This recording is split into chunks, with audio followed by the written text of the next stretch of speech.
Panorama group, जो सोचता है वो करता है। तकनीक की दुनिया में तेजी से हो रहे बदलावों के बीच जब दुनिया 6 गीगाहर्ट्ज वाईफाई बैंड को गले लगा रही है, तब भारत अब भी नीति निर्धारण की उधेड़-बुन में उलझा हुआ है। टेक्नोलॉजी कंपनियां सरकार के दरवाजे पर दस्तक दे रही हैं, मगर स्पेक्ट्रम की नीलामी और लाइसेंस प्रक्रिया में हो रही देरी से भारत के डिजिटल भविष्य की रफ्तार थम सी गई है। तो चलिए आज की इस वीडियो में हम आपको बताएंगे कि आखिर ये 6 गीगाहर्ट्ज वाईफाई बैंड है क्या। दरअसल हाल ही में देश विदेश की बड़ी टेक कंपनियों ने दूरसंचार मंत्रालय से अपील की है कि 6 गीगाहर्ट्ज स्पेक्ट्रम बैंड की नीलामी प्रक्रिया को तेज किया जाए। ये बैंड आधुनिक वाईफाई तकनीक जैसे वाईफाई 6E और वाईफाई 7 के लिए रीढ़ की हड्डी की तरह है। इस स्पेक्ट्रम के जरिए यूजर्स को न केवल तेज बल्कि स्थिर और भरोसेमंद इंटरनेट कनेक्टिविटी मिल सकती है, जो आज के दौर में स्मार्ट गैजेट्स और डिजिटल एप्स के लिए बेहद जरूरी है।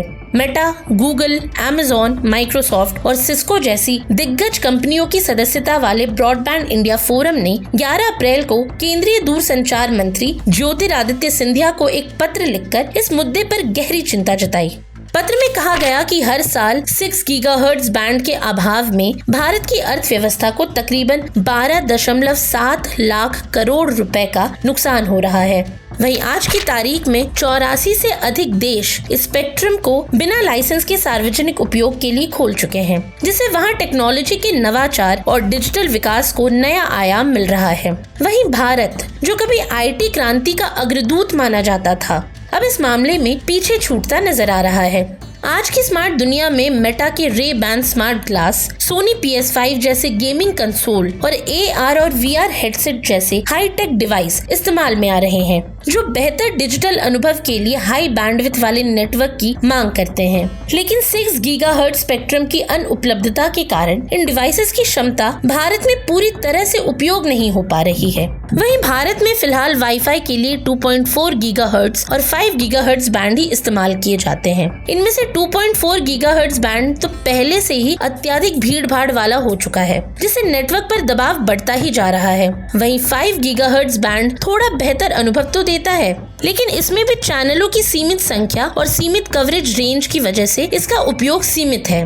ऐसे में 6 गीगाहर्ट्ज स्पेक्ट्रम बैंड, जो 12,000 मेगाहर्ट्ज की विशाल रेंज कवर करता है और 7 बड़े 160 मेगाहर्ट्ज चैनल सपोर्ट करता है, एक क्रांतिकारी बदलाव ला सकता है।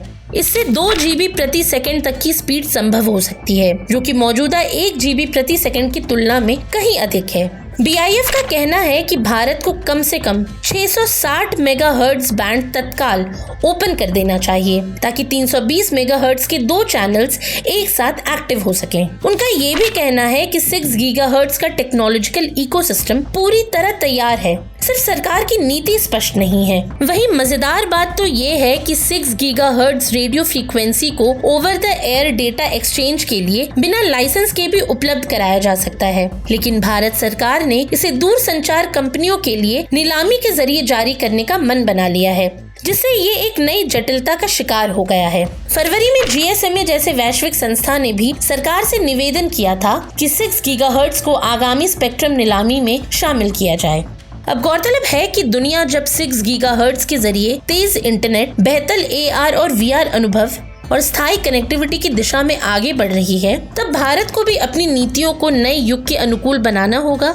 यदि सरकार और तकनीकी कंपनियां मिलकर समाधान निकालें, तो भारत भी डिजिटल सुपर पावर की दौड़ में अपना स्थान मजबूत कर सकता है। अब देखने वाली बात ये होगी कि क्या भारत इस क्रांति को अपनाने में देर करता है या समय रहते इस लहर को पकड़कर आगे बढ़ता है।